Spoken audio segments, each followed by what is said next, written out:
नमस्ते दोस्तों।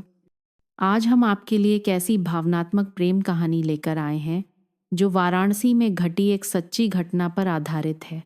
लेखिका की अनुमति से हमने उनकी डायरी से यह कहानी संकलित की है, लेकिन उनके निजी जीवन की गोपनीयता बनाए रखने के लिए हमने कहानी में जगहों और पात्रों के नाम बदल दिए हैं। क्या आप विश्वास कर सकते हैं कि एक आदमी अपने प्यार को बचाने के लिए अपनी आंखों की रोशनी कुर्बान कर सकता है? वे आंखें अब उस लड़की के चेहरे पर हैं जिससे वह चुपचाप प्यार करता था। ये एक सच्ची प्रेम कहानी है जो आंसुओं और त्याग से भरी है, जिसे सुनकर हर कोई भावुक हो जाएगा। गंगा नदी और एक धुंधली परछाई, एक कभी ना खत्म होने वाला दर्द। वाराणसी पर शाम ढल रही थी। दिन की आखिरी किरणें गंगा नदी पर एक पतले रेशमी कपड़े की तरह फैली हुई थीं। कहीं से चमेली के फूलों की धीमी धीमी खुशबू हवा में घुल रही थी, लेकिन यह सारी सुंदरता अदिति के दिल को छू नहीं पा रही थी। वह नदी किनारे एक पत्थर की बेंच पर बैठी थी। उसकी आंखें दूर क्षितिज पर टिकी थीं। उसकी आंखों में एक अनकहा दुहक था, एक गहरे घाव की तरह जो कभी भर नहीं सकता था। अदिति, जो अपनी कोमल सुंदरता के लिए पूरे शहर में जानी जाती थी, अब एक मुरझाए हुए फूल की तरह लग रही थी, क्योंकि उसके दिल में एक गहरा, खामोश दर्द छिपा था जिसे कोई समझ नहीं सकता था। वह खुद से पूछना बंद नहीं कर पा रही थी कि किस्मत इतनी बेरहम क्यों है। क्यों उसके सबसे प्यारे इंसान की आंखें, जो कभी रोशनी से भरी थीं, अब अंधेरे में डूब गई हैं। और यह सब उसकी वजह से हुआ। नदी अभी भी बह रही थी, लेकिन अदिति के लिए यह उसके टूटे हुए सपनों की एक खामोश गवाह थी। वह गर्मजोशी भरी आंखें, वह कोमल मुस्कान और वह वादा कि वह हमेशा उसके साथ रहेगा, अब केवल एक दर्दनाक याद बनकर रह गया था। यादें धीरे धीरे उसके सामने आ रही थीं। हर पल कल की तरह साफ था। यादें लौटती हैं। 20 साल से भी पहले वाराणसी ऐसा ही शांत था, लेकिन अदिति के मन में वे दिन अविस्मरणीय थे। अचानक बारिश शुरू हो गई। गंगा के आसपास की संकरी गलियों को ढक लिया, जो ठंडी और भारी थी, मानो बारिश सब कुछ धो देना चाहती हो। यहाँ तक कि अदिति के दिल का दर्द भी। वह बिना किसी दिशा के चलती रही, जैसे बस चलते रहने से वह धोखे के एहसास से बच जाएगी। अचानक तेज हवा के झोंके ने उसके हाथ से सफ़ेद छाता छीन लिया और बारिश में घुमा दिया। उसने पीछा करने की कोशिश की, लेकिन उसके थके हुए पैर संतुलन नहीं बना सके। अदिति लड़खड़ाई और एक पल के लिए उसे लगा कि वह गिर जाएगी। अचानक एक मजबूत हाथ ने उसका हाथ पकड़ लिया और उसे वापस खींच लिया। आप ठीक तो हैं? एक गहरी, गर्म आवाज़ बारिश की आवाज़ में गूंजी। अदिति ने ऊपर देखा और पहली बार अर्जुन को देखा। उसके सामने एक सुंदर चेहरे वाला युवक खड़ा था, लेकिन वह बहुत थका हुआ लग रहा था। उसकी आंखें उदास लेकिन कोमल थीं, और अदिति को अचानक सांत्वना का एहसास हुआ। अर्जुन ने झुककर अदिति का फटा हुआ छाता उठाया और उसे वापस दे दिया। थोड़ा सावधान रहिए, ये बारिश आपकी सोच से ज्यादा ठंडी है। अदिति ने सिर हिलाया, कुछ बोल नहीं पाई। उसे लगा कि उसका दिल थोड़ा हल्का हो गया है, भले ही कुछ पल के लिए ही सही। दोनों एक ही छत के नीचे बारिश से बचते हुए चुपचाप बारिश की गिरती बूंदों को देखते रहे। किसी ने कुछ नहीं कहा, लेकिन उस पल में एक दूसरे की मौजूदगी एक अजीब सी गर्माहट दे रही थी। मैंने आपको बारिश में अकेले चलते देखा, क्या कोई दुख की बात है? अर्जुन ने चुप्पी तोड़ते हुए पूछा। अदिति ने धीरे से सिर हिलाया और फिर अचानक बोल पड़ी। कुछ बातें ऐसी होती हैं जिन्हें इंसान चाहकर भी नहीं भूल सकता। अर्जुन चुप रहा। उसकी आंखों में एक हलचल हुई, लेकिन उसने और कुछ नहीं पूछा। वह जानता था कि कुछ दर्द ऐसे होते हैं जिन्हें बांटा नहीं जा सकता, उन्हें अकेले ही पार करना होता है। उस पल बारिश के बीच वे दो खोए हुए इंसानों की तरह थे जिन्हें कुछ पल के लिए एक कोना मिल गया था। किसी को नहीं पता था कि वही शाम उन दोनों की यादों में गहराई से बस जाएगी, जो भविष्य की खुशियों और त्रासदियों का एक मील का पत्थर बनेगी। अतीत का रहस्य। वाराणसी की बारिशें अदिति और अर्जुन के मिलने का बहाना बन गईं। शुरू में वे बस यूं ही बातें करते थे, फिर धीरे धीरे उनकी मुलाकातें आदत बन गईं। गंगा किनारे हरे भरे पेड़ों की छांव में वे छोटी छोटी बातों, जीवन और अपने सपनों के बारे में बात करते थे। अर्जुन, जो बाहर से शांत दिखता था, धीरे धीरे खुलने लगा। लेकिन उस दिन जब शाम की पीली रोशनी सब कुछ पर छा रही थी, उसने एक ऐसा राज खोला जिसने अदिति को हैरान कर दिया। एक बात है जो मैंने कभी किसी को नहीं बताई, अर्जुन हिचकिचाते हुए बोला। उसकी आंखें नदी की ओर देख रही थीं। मैं सुधार गृह में रह चुका हूं। अदिति रुक गई। उसकी आंखें आश्चर्य से बड़ी हो गईं। लेकिन अर्जुन बोलता रहा। उसकी आवाज उदास थी, जैसे वह अतीत के दर्दनाक पन्ने पलट रहा हो। एक शराबी ने मेरी बहन के साथ बदसलूकी करने की कोशिश की। मैं खुद को रोक नहीं पाया। मैंने उस पर हमला कर दिया। वह बुरी तरह घायल हो गया और मुझे जानबूझकर चोट पहुंचाने का दोषी ठहराया गया। भले ही सब जानते थे कि मैंने यह अपनी बहन की रक्षा के लिए किया था, लेकिन कानून इसे नजरअंदाज नहीं कर सकता था। अदिति चुप हो गई। उसे समझ नहीं आ रहा था कि क्या कहे। अर्जुन ने आगे कहा। उसकी आवाज भर्रा गई। सुधार गृह से बाहर आने के बाद सब कुछ बदल गया था। पुराने दोस्त अब मुझसे मिलना नहीं चाहते थे। वे कहते थे कि मैं एक खतरनाक इंसान हूं। लोग मुझे एक अपराधी की तरह देखते थे। मुझे कोई अच्छी नौकरी नहीं मिल सकी। हर गुजरते दिन के साथ मुझे लगता था कि मैं जीने के लायक नहीं हूं। वह कड़वाहट से हंसा, एक ऐसी हंसी जिसमें दर्द भरा था। मुझे अब अलग थलग रहने की आदत हो गई है। लेकिन कभी कभी मैं सोचता हूं, अगर उस दिन मैंने ऐसा नहीं किया होता तो क्या मेरी जिंदगी अलग होती? अदिति को लगा जैसे उसका दिल किसी ने भींच लिया हो। उसने अर्जुन को देखा, दया से नहीं बल्कि गहरी सहानुभूति से। उसने बहुत दुख झेले थे और उसकी एकमात्र गलती शायद अपनी बहन से बहुत ज्यादा प्यार करना थी। लेकिन फिर अदिति के मन में एक चिंता उभर आई। वह जानती थी कि अगर उसके परिवार को इस बारे में पता चला तो वे इसे कभी स्वीकार नहीं करेंगे। उसके पिता, एक अनुशासनात्मक और सख्त व्यक्ति, हमेशा परिवार की प्रतिष्ठा को सबसे ऊपर रखते थे। उसकी माँ, जो पारंपरिक थीं, कभी भी अपनी बेटी को एक ऐसे व्यक्ति के साथ रहने की इजाजत नहीं देंगी जो जेल जा चुका हो। मैं समझता हूं, अगर आप मेरे अतीत को जानकर डर गई हैं। अर्जुन ने अदिति की सोच को तोड़ते हुए कहा। मैं बस चाहता था कि आप जाने, मैं आपसे कुछ भी छिपाना नहीं चाहता। अदिति ने अर्जुन को देखा। उसकी आंखों में आंसू थे। एक और दर्द उसके दिल में उठा। उसकी बातों में ईमानदारी और चोट को महसूस करने का दर्द। आपको ऐसा कहने की जरूरत नहीं है, अदिति ने धीरे से कांपती हुई आवाज में कहा। मैं डरी नहीं हूं, बस मैं ये नहीं जानती कि इन सब का सामना कैसे करूं। दोनों चुप हो गए। केवल हवा के चलने और पत्तियों की सरसराहट की आवाज थी। उस पल में अदिति जानती थी कि आगे का रास्ता चाहे कितना भी मुश्किल क्यों ना हो, उसके दिल के पास अब कोई और रास्ता नहीं था। प्यार की शुरुआत। वाराणसी की ठंडी शामों में वे दोनों सड़क किनारे एक छोटी सी दुकान पर एक साथ बैठते थे।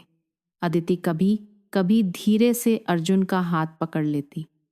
एक झिझक भरा लेकिन गर्म स्पर्श।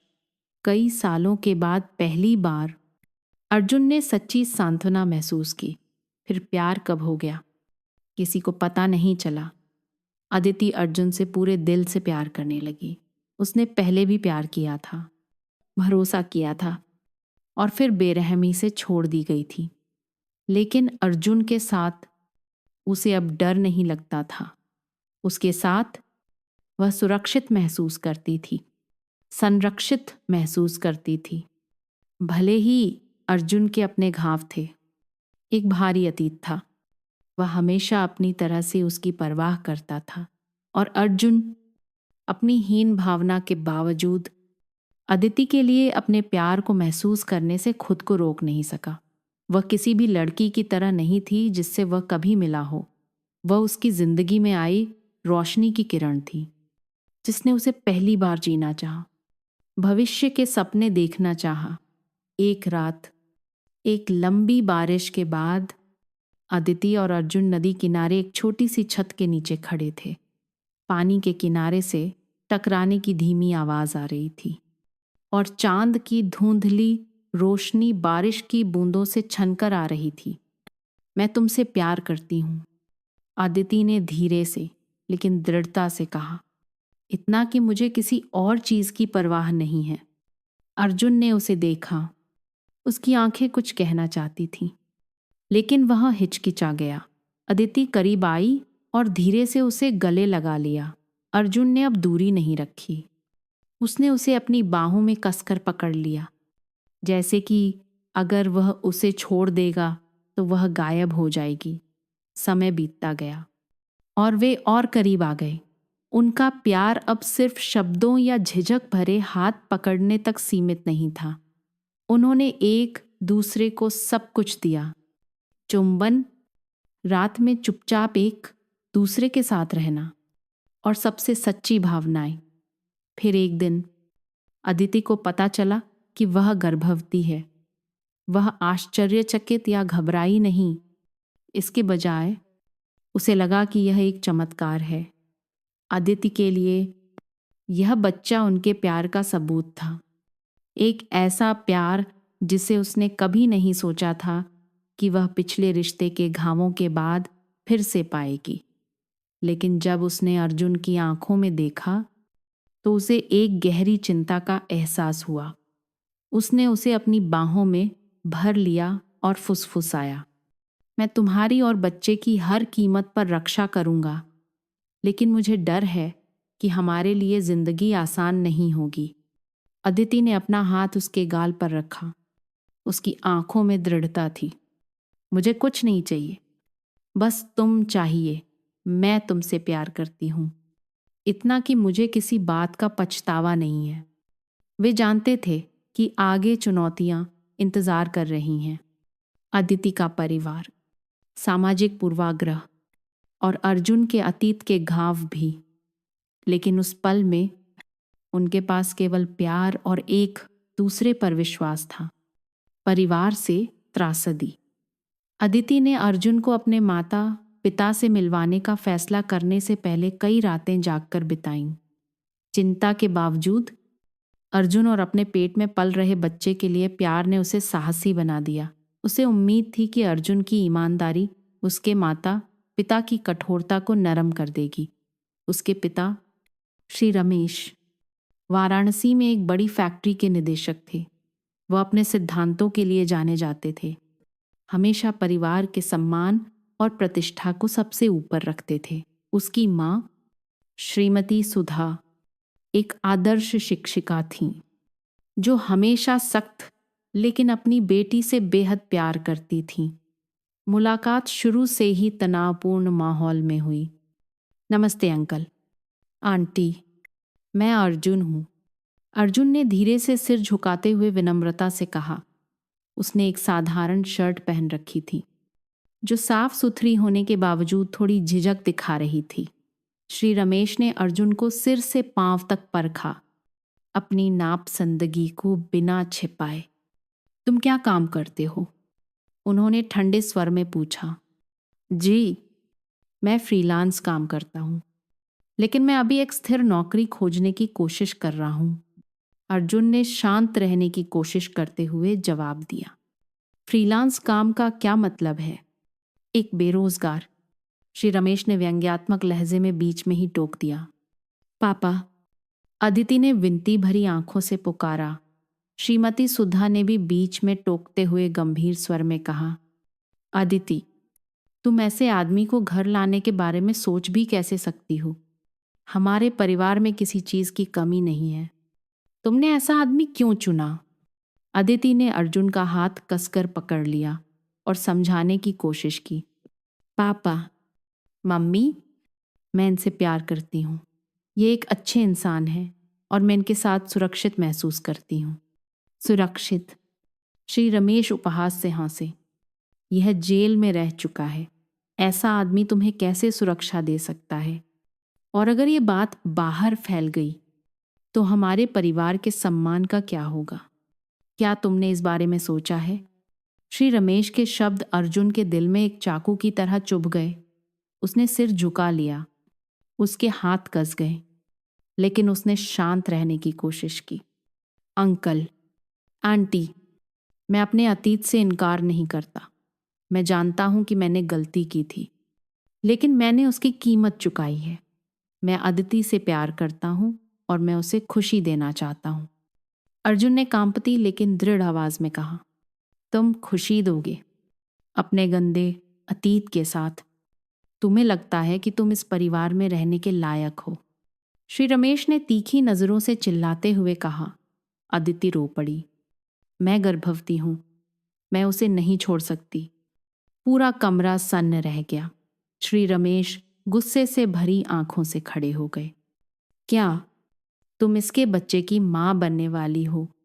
अदिति, तुम ये क्या कर रही हो? तुम अपना भविष्य बर्बाद कर रही हो। श्रीमती सुधा ने अपना माथा पकड़ लिया, जैसे उन्हें अपने कानों पर विश्वास न हो।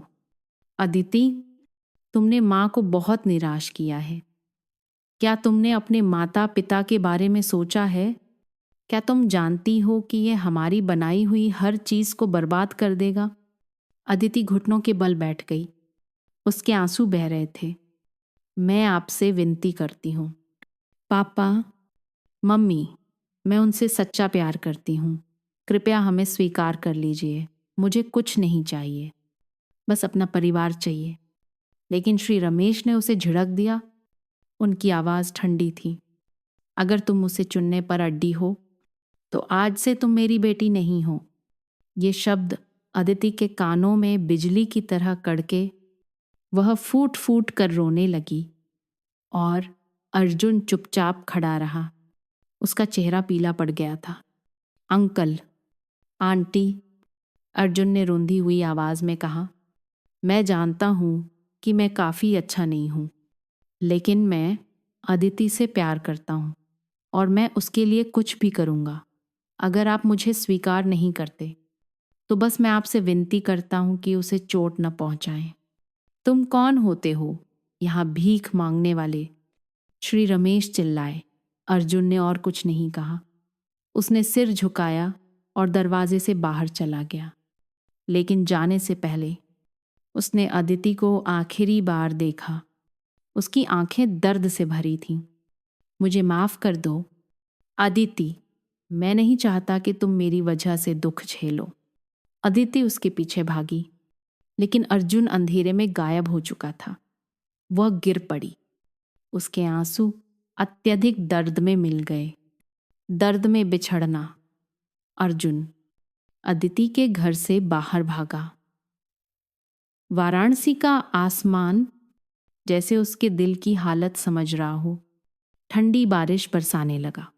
वह ऐसे भागा मानो वह अपने पीछे उन सभी तिरस्कार भरी नजरों और अदिति के माता पिता के चाकू जैसे चुभते शब्दों को छोड़ देना चाहता हो।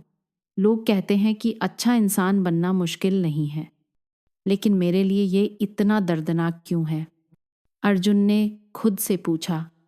हर भारी कदम के साथ वह बस अदिति से प्यार करना चाहता था। उसके और उनके होने वाले बच्चे के साथ रहना चाहता था। लेकिन उसका अतीत एक ऐसे निशान की तरह था जो कभी नहीं भर सकता था। उसकी हर उम्मीद को चीर रहा था। अपमान ने अर्जुन के मन को घेर लिया। वह श्री रमेश की निराशा और गुस्से से भरी आंखों को नहीं भूल सकता था। उनके कठोर शब्द उसके सिर में गड़गड़ाहट की तरह गूंज रहे थे। तुम्हें लगता है कि तुम इसके लायक हो? सड़क किनारे एक पेड़ के नीचे रुककर अर्जुन हाँफने लगा। उसकी आंखें लाल थीं। वह आदित्य से प्यार करता था, अपने पूरे दिल से। लेकिन उसका प्यार केवल उसे चोट पहुंचा रहा था। उसे अपने परिवार से अस्वीकृति का सामना करने पर मजबूर कर रहा था। मैं उसे और दुख नहीं दे सकता, अर्जुन ने सोचा। उसका दिल सिकुड़ गया। विदाई पत्र। अपने तंग किराए के कमरे में पहुंचकर अर्जुन एक पुरानी लकड़ी की मेज के सामने बैठ गया। टिमटिमाती बिजली की रोशनी ने उसकी परछाई को दीवार पर धुंधला बना दिया। ठीक उसी की तरह उसने कलम उठाई। उसके हाथ कांप रहे थे। दर्द में लिपटे हुए शब्द एक एक करके उभरने लगे। पत्र का मजमून अदिति के लिए था, जिसे वह सबसे ज्यादा प्यार करता था। जब तुम ये पत्र पढ़ रही होगी, मैं बहुत दूर जा चुका होऊंगा। इसलिए नहीं कि मैं तुमसे प्यार नहीं करता, बल्कि इसलिए कि मैं तुमसे बहुत ज्यादा प्यार करता हूं। अदिति, मैंने कोशिश की, बहुत कोशिश की कि मैं वह इंसान बन सकूं जिस पर तुम गर्व कर सको। लेकिन मुझे एहसास हुआ कि मेरा अतीत हमेशा एक बोझ रहेगा जिसे हटाया नहीं जा सकता। मैं नहीं चाहता कि तुम अपने परिवार और समाज का दबाव झेलो।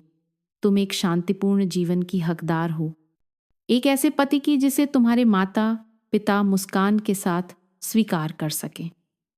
मैं जानता हूं कि इन पंक्तियों को पढ़कर तुम्हें दुख होगा, लेकिन मेरी बात सुनो। अपने परिवार के लिए जियो, अपने माता पिता के लिए। वे लोग हैं जो तुमसे सबसे ज्यादा प्यार करते हैं, और वे बस तुम्हारी खुशी चाहते हैं। और हमारे बच्चे के बारे में मैं उस खुशी को बयां नहीं कर सकता जब मुझे पता चला कि वह तुम्हारे अंदर बढ़ रहा है। लेकिन मुझे डर है कि अगर मैं रुका तो बच्चे को भी लोगों की तिरस्कार भरी नजरों का सामना करना पड़ेगा, जैसा मैंने किया है। मैं नहीं चाहता कि हमारा बच्चा मेरे जैसे पिता की हीन भावना के साथ बड़ा हो। अदिति, मुझे माफ कर दो कि मैं तुम्हारे साथ नहीं रह सकता, लेकिन विश्वास करो कि मैं चाहे कहीं भी रहूं, मेरा दिल हमेशा तुम्हारे और बच्चे के साथ रहेगा। मजबूत रहना, अच्छी तरह से जीना और खुश रहना, मेरे बिना भी। मैं तुमसे प्यार करता हूं, लेकिन मुझे तुम्हें हमेशा के लिए छोड़ना होगा। हमेशा तुम्हारा, अर्जुन। पत्र लिखने के बाद अर्जुन चुपचाप बैठा रहा। उसके आंसू कागज पर गिरे और कुछ शब्दों को धुंधला कर दिया। उसने उसे सावधानी से मोड़ा, एक लिफाफे में रखा और फिर उसे एक भरोसेमंद दोस्त को दे दिया, यह निर्देश देते हुए, यह पत्र उसे दे देना, लेकिन कुछ और मत कहना, ठीक है? दोस्त ने सहानुभूति भरी आंखों से सिर हिलाया। अदिति की हताशा पत्र मिलने पर अदिति जैसे मर गई।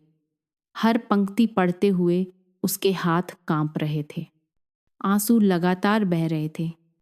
नहीं, तुम ऐसा नहीं कर सकते। तुम मुझे छोड़कर नहीं जा सकते। वह खाली कमरे में चिल्लाई। उसकी सिसकियां गूंज रही थीं। वह फर्श पर गिर गई, पत्र को अपने सीने से लगा लिया। ऐसा महसूस हुआ जैसे पूरी दुनिया ढह गई हो। उसका दिल टुकड़ों में बंट गया था। क्यों? हम एक साथ क्यों नहीं हो सकते?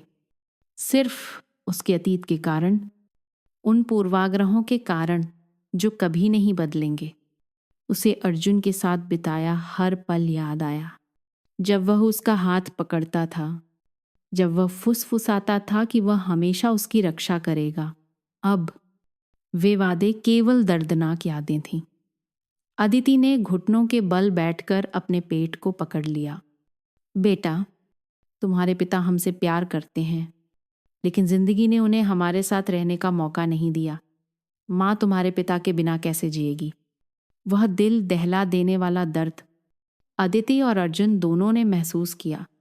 भले ही वे दो अलग अलग जगहों पर थे, लेकिन वे जानते थे कि उनका प्यार, चाहे कितना भी गहरा क्यों न हो, पूर्वाग्रह और पारिवारिक त्रासदी पर जीत हासिल नहीं कर सकता।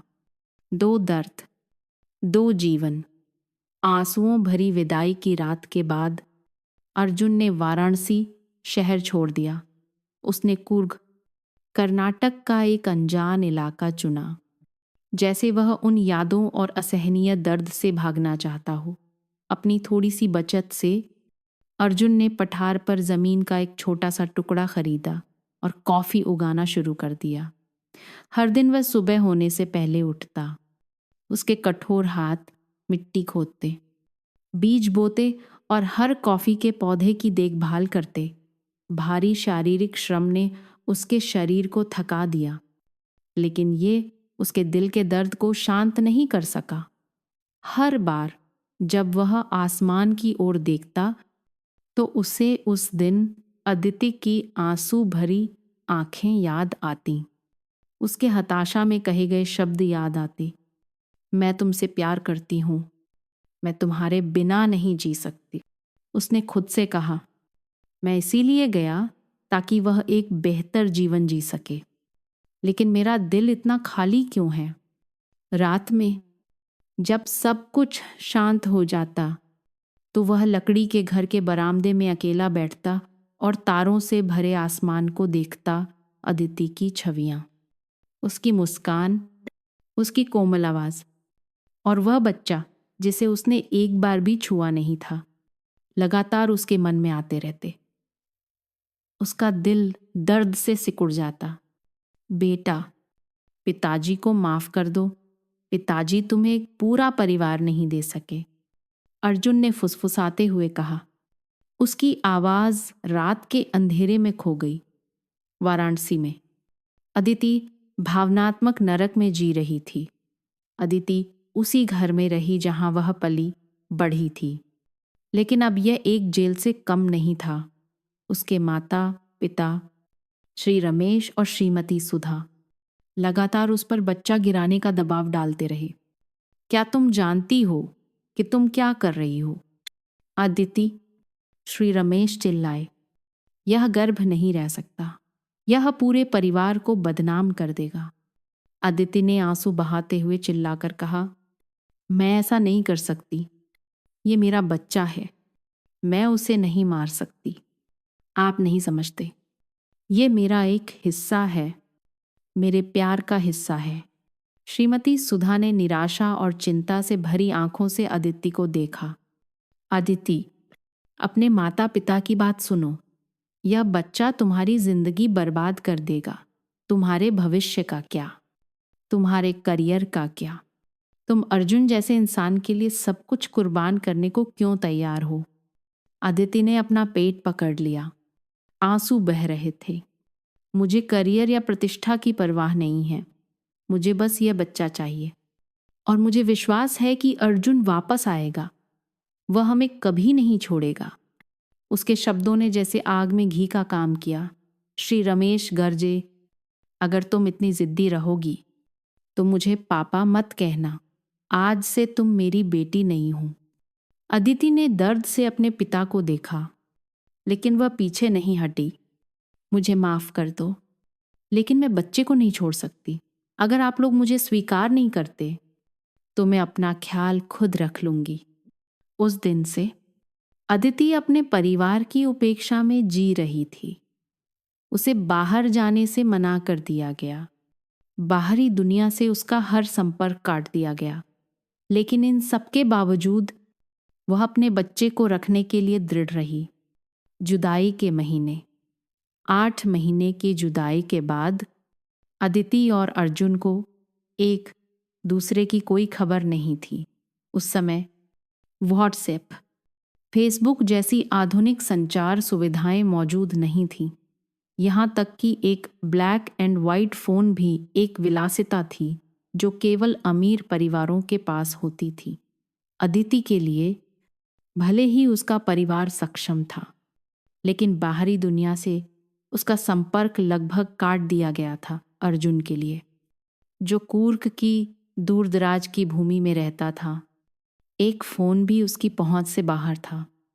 उनके पास केवल एक दूसरे की यादें थीं, खूबसूरत लेकिन दर्दनाक यादें, जो उनके दिलों में एक धीमी आग की तरह जल रही थीं।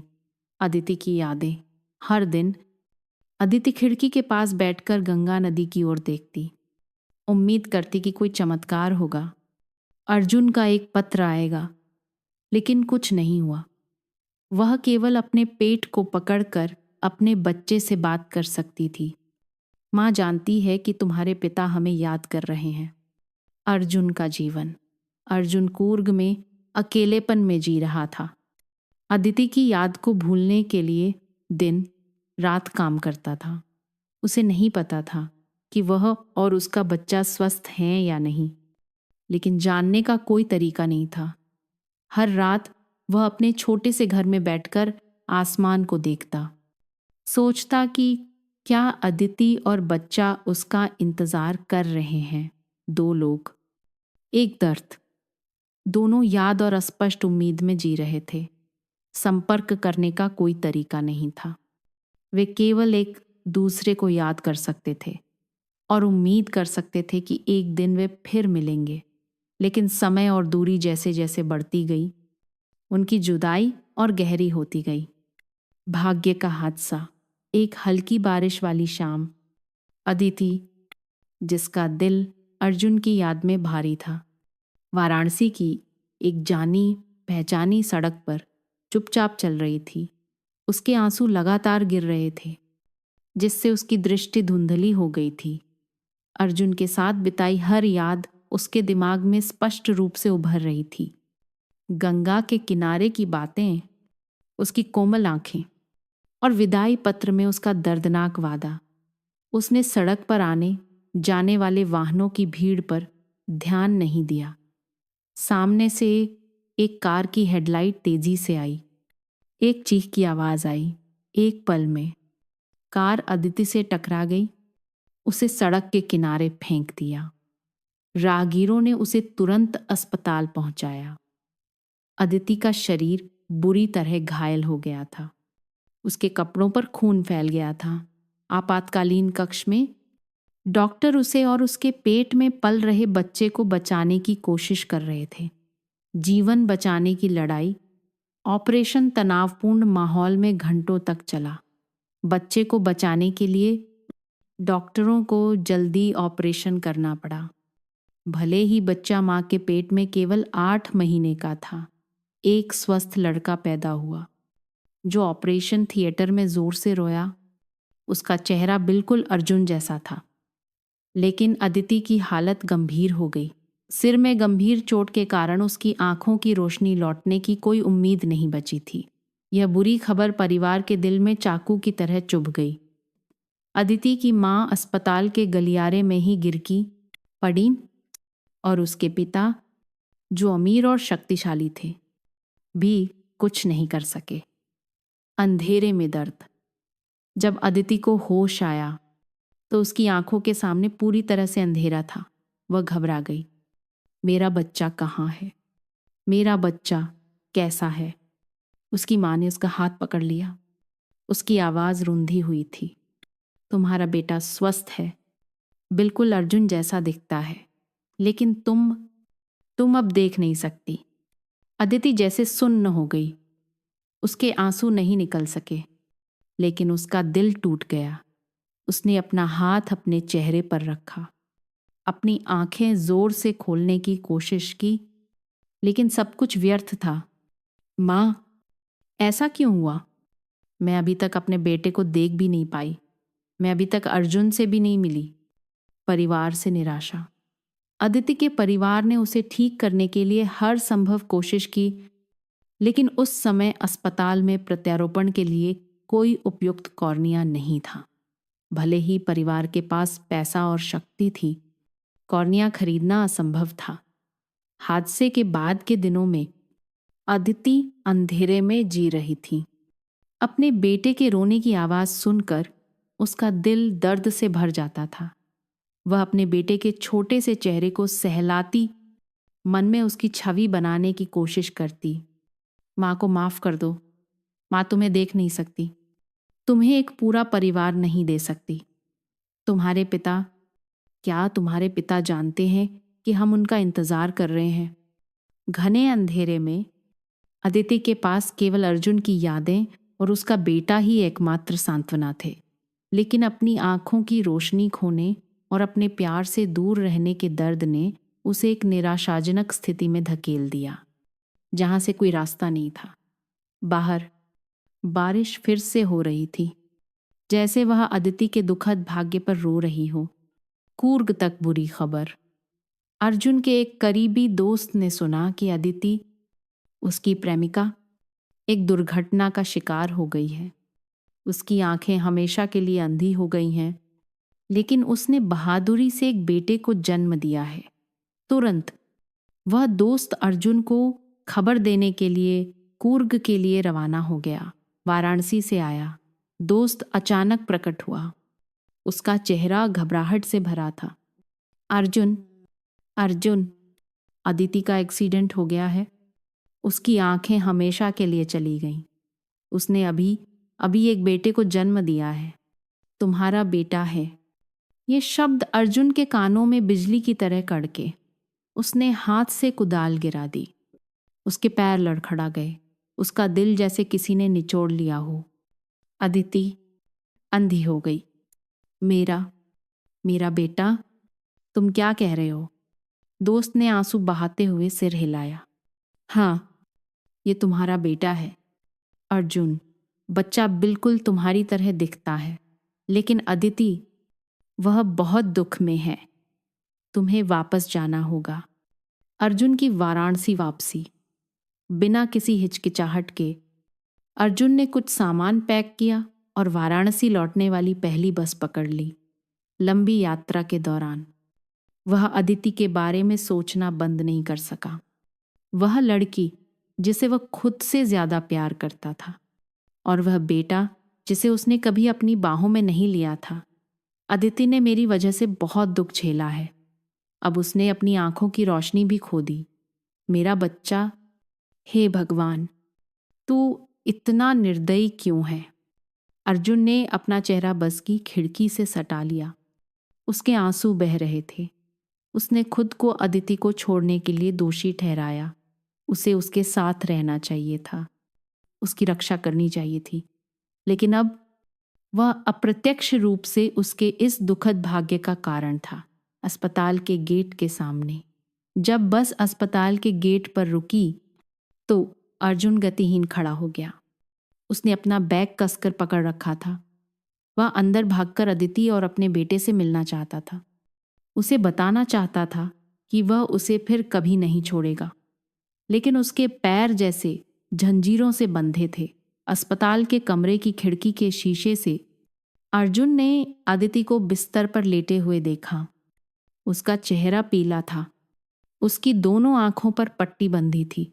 उसकी मां पास में बैठी एक छोटे लड़के को गोद में लिए हुए थी। बच्चे का चेहरा आश्चर्यजनक रूप से अर्जुन जैसा था। अर्जुन का दिल दर्द से भर गया। वह अंदर भागना चाहता था, अदिति और अपने बेटे को गले लगाना चाहता था, लेकिन फिर उसके दिमाग में वह दिन आया जब उसे उसके माता पिता ने घर से निकाल दिया था। वे कठोर शब्द उसके स्वाभिमान पर चाकू की तरह चुभ रहे थे। उसके माता पिता अभी भी मुझे स्वीकार नहीं करेंगे। मेरे आने से अदिति को और दुख होगा। मैं उनका सामना कैसे कर सकता हूं? वह बारिश में चुपचाप खड़ा रहा। उसके कांपते हाथ खिड़की के शीशे को छू रहे थे। उसकी आंखें अपने बेटे पर टिकी थीं। एक आंसू उसके गाल पर लुढ़क गया। अर्जुन ने अपने होंठ कसकर काट लिए, मुड़ा और चला गया, लेकिन हर कदम उसके दिल को चीर रहा था। अदिति, मुझे माफ कर दो, लेकिन मैं इसके लायक नहीं हूं।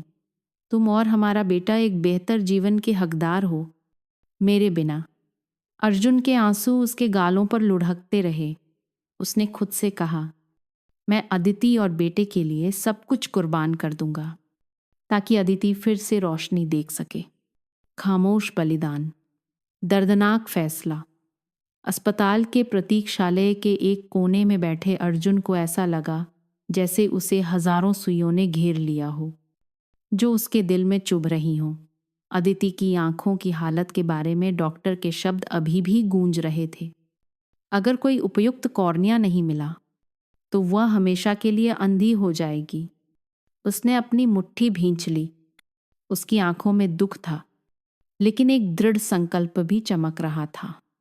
अर्जुन के दिमाग में एक विचार कौंधा, मैं अपनी आंखें उसे दान कर दूंगा। उस इंसान को जिसे मैं प्यार करता हूँ। अर्जुन तेजी से अस्पताल के निदेशक के कमरे में गया। उसके सामने विदेश से आए प्रोफेसर और देश के डॉक्टर अदिति की आंखों पर चर्चा कर रहे थे। वह बाहर खड़ा होकर उनकी बातें सुन रहा था। प्रोफेसर चर्चा कर रहे थे, मरीज अदिति की आंखों का ठीक होना बहुत मुश्किल है। वह हमेशा के लिए अंधी हो जाएगी। दरवाज़ा धीरे से धकेल कर अर्जुन ने विनम्रता से कहा, माफ़ कीजिए, मैं डॉक्टरों से एक मदद चाहता हूँ। सबने ऊपर देखा।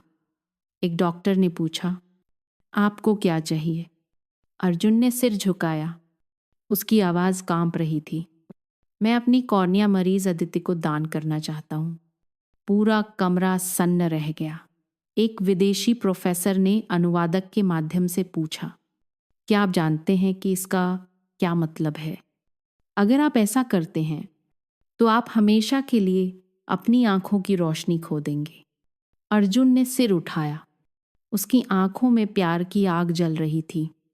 मैं समझता हूं, लेकिन मैं उसे अंधेरे में नहीं जीने दे सकता। अगर मेरी आंखें उसे रोशनी दे सकती हैं तो मैं तैयार हूं। अस्पताल के निदेशक ने गहरी सांस ली। क्या आप निश्चित हैं? यह एक ऐसा फैसला है जिसे बदला नहीं जा सकता। अर्जुन ने दृढ़ता से सिर हिलाया। अदिति को सहमति पत्र पर हस्ताक्षर करने से पहले अर्जुन ने एक कागज मांगा। वह अदिति के लिए आखिरी शब्द छोड़ना चाहता था। एक कोने में चुपचाप अर्जुन के आंसू कागज की हर पंक्ति पर गिर रहे थे। पत्र का मजमून, अदिति, मेरी जिंदगी का प्यार, जब तुम यह पत्र पढ़ रही होगी तो शायद तुमने अपनी आंखों की रोशनी वापस पाली होगी और हमारे बेटे को देख रही होगी। तुम जानती हो, तुमसे दूर रहने के दिनों में यही मेरा एकमात्र सपना था।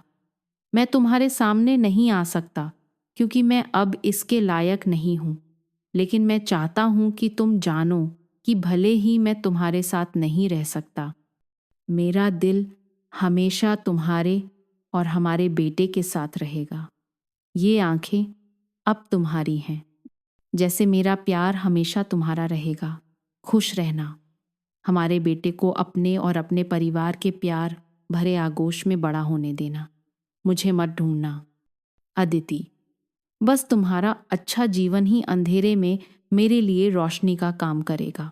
मैं तुमसे प्यार करता हूं। अर्जुन। पत्र को मोड़कर अर्जुन ने उसे अस्पताल के निदेशक को दे दिया। उसे फाइल के साथ सुरक्षित रखने का अनुरोध किया। अगर आपने फैसला कर लिया है तो हमें आपके हस्ताक्षर की जरूरत है। दानकर्ता के बारे में सारी जानकारी हम आपके अनुरोध के अनुसार गुप्त रखेंगे। अर्जुन ने कांपते हाथों से सहमति पत्र पर हस्ताक्षर किए। उसका दिल दर्द में था, लेकिन उसकी आंखों में दृढ़ संकल्प चमक रहा था। मेरी पहचान गुप्त रखें। मैं नहीं चाहता कि मैं बस उसे खुश देखना चाहता हूं। ऑपरेशन कई घंटों तक चला। जब अदिति को होश आया और पट्टी हटाई गई तो रोशनी की एक किरण ने उसे रुला दिया। कुछ दिनों बाद अदिति के परिवार को सूचित किया गया कि एक उपयुक्त कॉर्निया मिल गया है। अदिति के माता पिता बहुत खुश थे। भगवान का शुक्र है, आखिरकार अदिति को फिर से रोशनी देखने का मौका मिला। अदिति कमजोर होने के बावजूद आंसू बहा रही थी। किसने मुझे कॉर्निया दान किया? मैं उन्हें धन्यवाद देना चाहती हूँ, डॉक्टर ने मुस्कुराते हुए कहा। अदिति के पिता ने डॉक्टर का हाथ कसकर पकड़ लिया। किसने दान किया? किसने मेरी बेटी को बचाया? डॉक्टर ने धीरे से मुस्कुराते हुए कहा, वह व्यक्ति अपनी पहचान गुप्त रखना चाहता है, लेकिन वह वास्तव में एक महान व्यक्ति है। अदिति ने अपना चेहरा ढक लिया। उस व्यक्ति का दिल से धन्यवाद। दानकर्ता अपनी पहचान गुप्त रखना चाहता है। वे बस चाहते हैं कि आप स्वस्थ और खुश रहें। अदिति ने धीरे से सिर झुकाया। आंसू बह रहे थे। उस व्यक्ति का दिल से धन्यवाद। अर्जुन का भाग्य। और अर्जुन कौर्निया दान करने के बाद हमेशा के लिए अंधेरे में डूब गया। उसका करीबी दोस्त उसे वापस कूर्ग ले गया। बस में अर्जुन चुपचाप अपने बेटे की छोटी सी शर्ट को गले लगाए हुए था, जो उसका दोस्त अस्पताल से ले आया था। अदिति अब अपने बेटे के साथ खुश होगी, इतना ही काफी है। दोस्त ने रुंधी हुई आवाज में कहा। अर्जुन, तुम्हें पछतावा तो नहीं है? अर्जुन ने एक उदास मुस्कान दी। पछतावा? जब तक अदिति और मेरा बेटा एक अच्छा जीवन जी रहे हैं। यह अंधेरा भी कीमती है।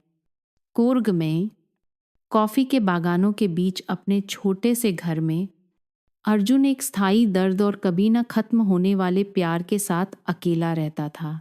हर रात वह चुपचाप बैठकर छोटी सी शर्ट को सहलाता। बेटा, पापा तुम्हें बड़ा होते हुए नहीं देख सकते, लेकिन पापा हमेशा तुमसे प्यार करेंगे।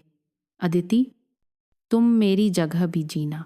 अंधेरे में अर्जुन की आंखें बुझ गई थीं, लेकिन उसका दिल हमेशा के लिए प्यार से चमकता रहा। 5 साल बीत गए। एक अप्रत्याशित मुलाकात। उस दौरान अदिति एक मजबूत माँ बन गई थी। एक देर शाम अदिति अपने बेटे को पार्क में घुमाने ले गई। 5 साल का लड़का चहक रहा था। उसकी आंखें एक नई सुबह की रोशनी की तरह साफ थीं। जब अदिति एक पुराने पेड़ के नीचे खड़ी थी, तो एक जानी पहचानी आवाज गूंजी। अदिति। अदिति ने आश्चर्य से पीछे मुड़कर देखा। उसके सामने अर्जुन का एक पुराना दोस्त रोहित खड़ा था। रोहित, बहुत समय हो गया मिले हुए। हाँ, 5 साल हो गए। मैं भी वाराणसी कम ही आया हूं। तो तुम और अर्जुन? रोहित अचानक रुक गया। उसकी आंखों में उलझन थी। आपने अर्जुन का जिक्र किया, क्या कोई बात है? आदिति ने पूछा। उसके मन में एक बेचैनी बढ़ गई। रोहित ने उसे कुछ देर देखा और फिर गहरी सांस ली। उस साल मैं ही कूर्ग गया था, तुम्हें तुम्हारे एक्सीडेंट की खबर देने के लिए। क्या तुम जानती हो कि उसने क्या किया? अदिति सन्न रह गई। रोहित के सवाल ने उसे चुप करा दिया। उसने सिर हिलाया। रोहित ने आगे कहा, अर्जुन ने तुम्हें अपनी कॉर्निया दान कर दी थी। अदिति, उसने तुम्हें इसलिए नहीं बताया क्योंकि उसे डर था कि तुम बोझ महसूस करोगी। उसके बाद वह पूरी तरह से अंधा हो गया और कूर्ग वापस जाकर अंधेरे में रहने लगा। सच्चाई सामने आई। यह खबर अदिति पर बिजली की तरह गिरी। उसे विश्वास नहीं हुआ कि उसने क्या सुना। वह कांपते हुए फिर से पूछने लगी, ये नहीं हो सकता। अर्जुन ने मेरे लिए ऐसा किया। उसने मुझसे ये क्यों छिपाया? रोहित ने बस सिर हिलाया। उसकी आंखों में अफसोस था। अदिति जैसे खड़ी खड़ी मर गई। उसके पैर कमजोर पड़ गए। उसके बगल में खड़े बेटे ने अपनी माँ का हाथ पकड़ लिया। उसकी मासूम आंखें ऊपर देख रही थीं। माँ, आप क्यों रो रही हैं? अदिति ने अपने बेटे को गले लगा लिया। उसके आंसू बारिश की तरह बह रहे थे। अदिति के माता पिता की प्रतिक्रिया। जब अदिति घर गई और सब कुछ बताया, तो उसके माता पिता स्तब्ध रह गए। उसकी माँ ने अपना चेहरा ढककर रोना शुरू कर दिया। बेटा, मुझे यकीन नहीं हो रहा कि ऐसा हुआ है। अर्जुन ने तुम्हें बचाया, अपनी आंखें कुर्बान कर दी, और हमने बहुत बड़ी गलती की। उसके पिता, जो सालों पहले इतने कठोर थे, अब सिर झुकाए हुए थे। उनकी आवाज रुंधी हुई थी। ये मेरी गलती थी, मैंने उसके दिल को नहीं पहचाना। अब जब हमें पता चला है तो बहुत देर हो चुकी है। उसके पिता, जो कभी कठोर और सख्त थे, ने धीरे से सांस ली। अगर हम में थोड़ी भी इंसानियत है तो हमें अर्जुन के लिए कुछ करना होगा। उसे ढूंढो अदिति, चाहे वह हमें स्वीकार करे या न करे। पूरे परिवार ने सच्चाई का पता लगाने के लिए अस्पताल जाने का फैसला किया। अर्जुन का पत्र। अस्पताल में अदिति और उसके माता पिता उस डॉक्टर से मिले जिसने सालों पहले ऑपरेशन किया था।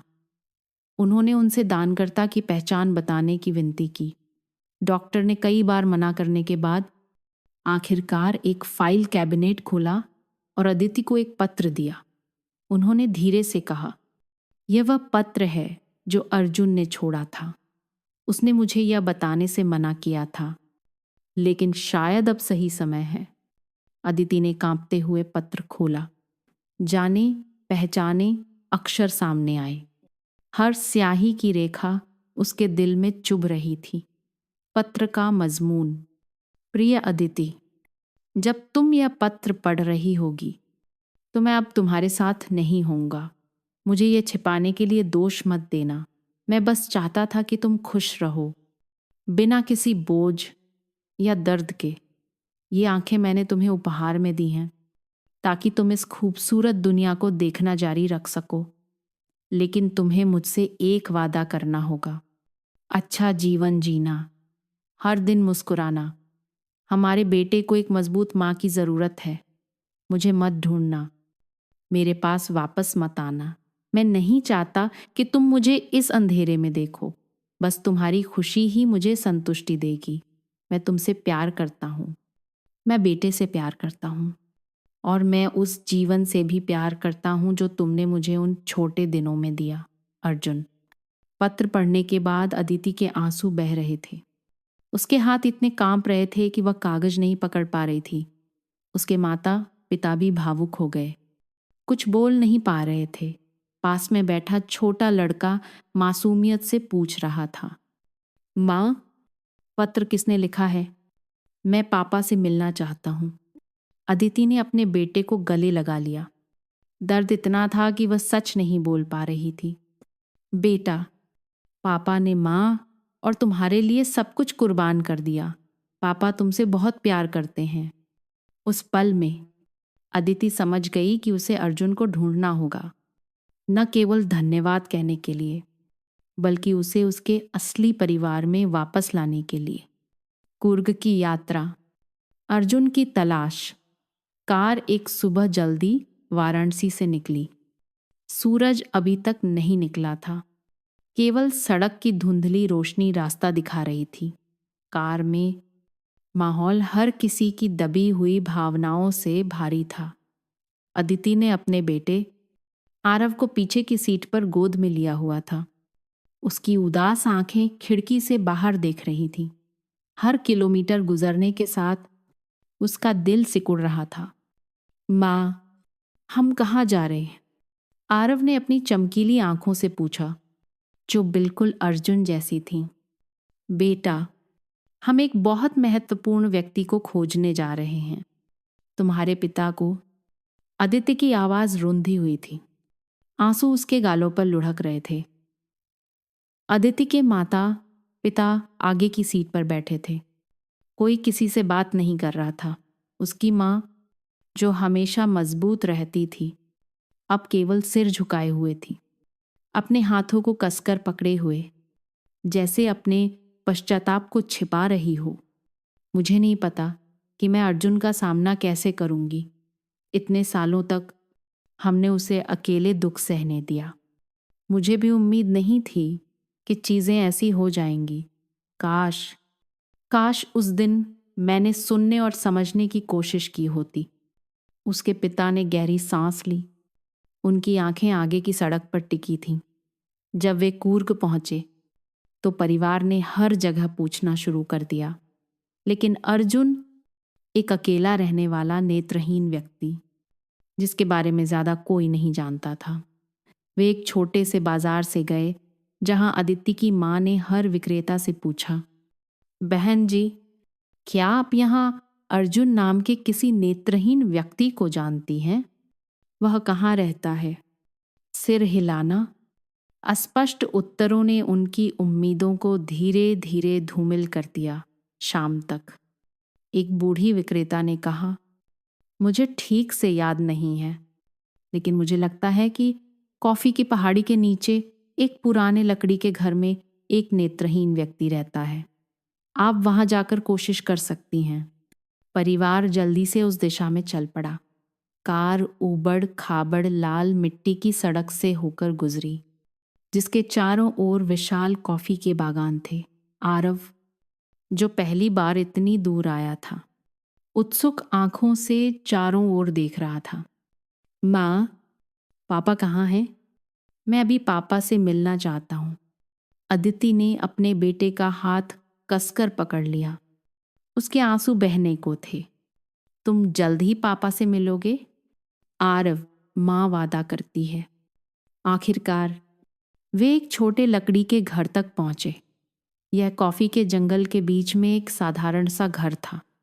घर में कोई आवाज नहीं थी, केवल एक तेल के दीपक से कमजोर रोशनी आ रही थी।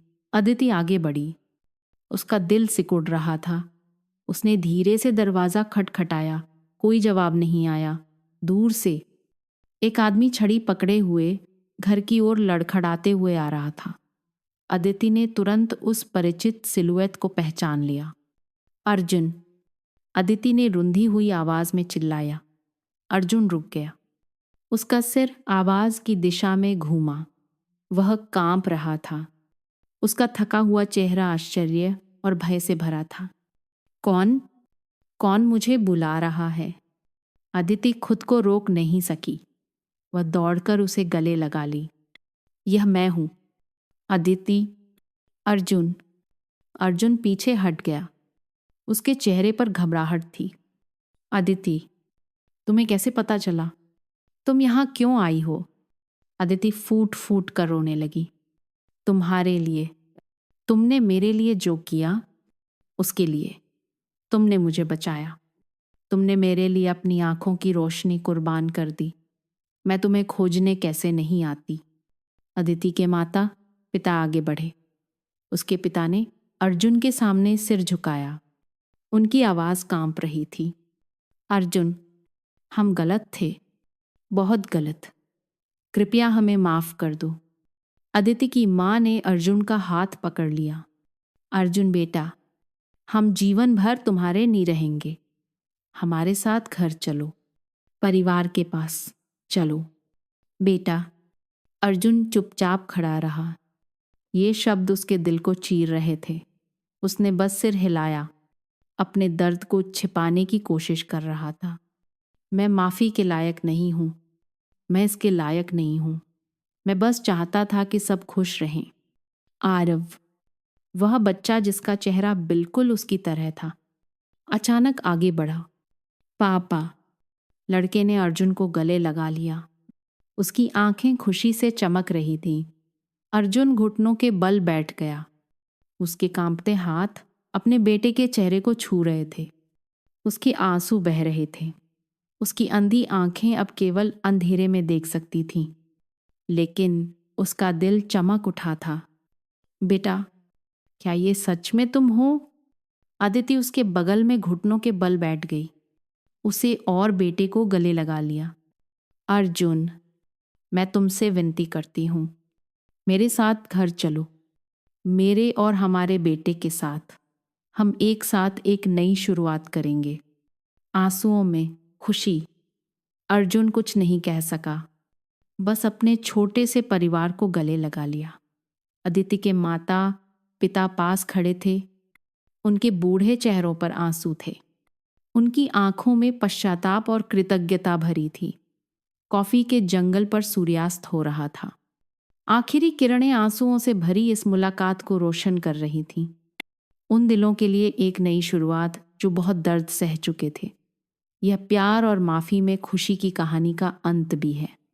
अर्जुन आखिरकार अदिति, आरव और उसके परिवार के पास लौट आया। यद्यपि उसकी आंखों में रोशनी नहीं थी, लेकिन उसने अपने दिल में रोशनी पाई, जो प्यार, पुनर्मिलन और परिवार की मुस्कान थी। अदिति ने इतने दुख के बाद अपने प्यार के साथ हर पल को संजोना सीख लिया। उसके परिवार ने भी अपनी पिछली गलतियों से सहिष्णुता, समझ और साझा करना सीखा। उन्होंने एक साथ विश्वास का पुनर्निर्माण किया, एक उज्जवल भविष्य का निर्माण किया।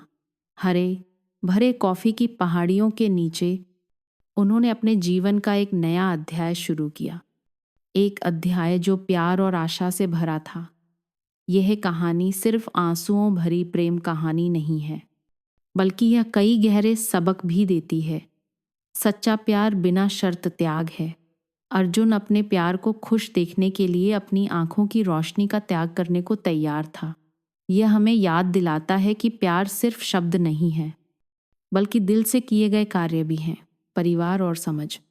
अदिति के माता पिता ने विरोध करने से लेकर अपनी गलती का एहसास किया और उसे सुधारने का तरीका खोजा। कभी कभी माता पिता को अपने बच्चों की खुशी को अपने पूर्वाग्रहों और अहंकार से ऊपर रखने की ज़रूरत होती है। गलतियों को सुधारने में कभी देर नहीं होती।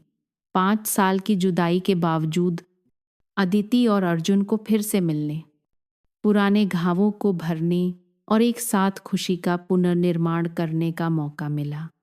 जो आपसे प्यार करते हैं उनकी कद्र करें, उनके खो जाने का इंतज़ार न करें ताकि आप उनका मूल्य जान सकें। प्यार और करुणा हमेशा सबसे बड़े घावों को भरने वाली दवा होती है। जल्दी में न्याय न करें। सुनने और समझने के लिए अपना दिल खोलें, क्योंकि हर किसी की अपनी एक कहानी होती है जिसे हम अभी तक नहीं जानते हैं।